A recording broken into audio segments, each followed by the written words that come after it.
চাঁদা দিতে অস্বীকার করলে ছাত্রকে মারধরের অভিযোগ। কাঠগড়ায় শাসক দলের ছাত্র সংগঠন। দুর্গাপুরে মাইকেল মধুসূদন কলেজের ঘটনা। অভিযোগ, কলেজের দ্বিতীয় থেকে তৃতীয় বর্ষের ভর্তির সময় প্রত্যেক পড়ুয়ার থেকে তৃণমূল ছাত্র পরিষদ 20 টাকা করে চাঁদা তুলছিল।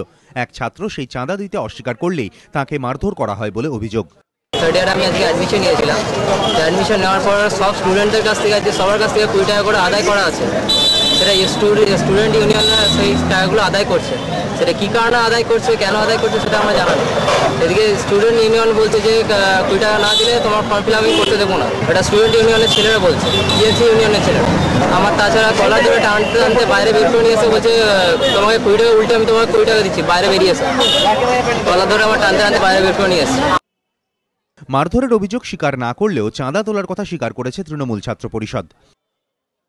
কালেকশন যেটা হচ্ছে তোমার আগের বছর মানে আমাদের ইউনিয়নে 1 পয়সাও নেই, ঠিক আছে। যারা ইউনিয়ন চালাবার জন্য 20 টাকা করে নেওয়া আছে, যারা দিতে পারছে তারা দিচ্ছে, আর যারা দিতে পারছে না তারা দিচ্ছে। জবরদস্তি কিছু করা হয়নি, ওকে জাস্ট বলা হয়েছিল, প্রথমে ওদেরকে বলা হয়েছিল যে তুমি দিতে পারো, বলছে না। তারপরে ঠিক আছে চলে যাও। তারপরে বলছে ইউনিয়ন মানি না, তৃণমূল ছাত্র পরিষদ নিয়ে উল্টোপাল্টা কথা বলেছে, ওই জন্য ওকে বলা হয়েছে তাহলে তোমার আমি ফর্ম ফিল আপ আটকে দিচ্ছি আমরা।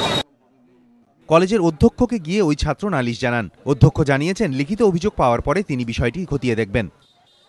লিখিত অভিযোগ না দেওয়া পর্যন্ত আমি দেখতে পারি না। মুখ্যমন্ত্রী একাধিকবার বলেছেন শিক্ষাক্ষেত্রকে রাজনীতি মুক্ত করতে হবে, কিন্তু রায়গঞ্জ, ভাঙড় থেকে শুরু করে দুর্গাপুরের মাইকেল মধুসূদন কলেজ বারবার শিক্ষাক্ষেত্রে অশান্তির ঘটনায় কাঠগড়ায় সেই শাসক দল। এবার সরাসরি তোলাবাজির অভিযোগ তৃণমূল ছাত্র পরিষদের বিরুদ্ধে। তাহলে কোথায় দলতন্ত্র মুক্তি? রাজনৈতিক মহলে উঠছে প্রশ্ন। মনোজ বন্দ্যোপাধ্যায়, এবিপি আনন্দ, দুর্গাপুর।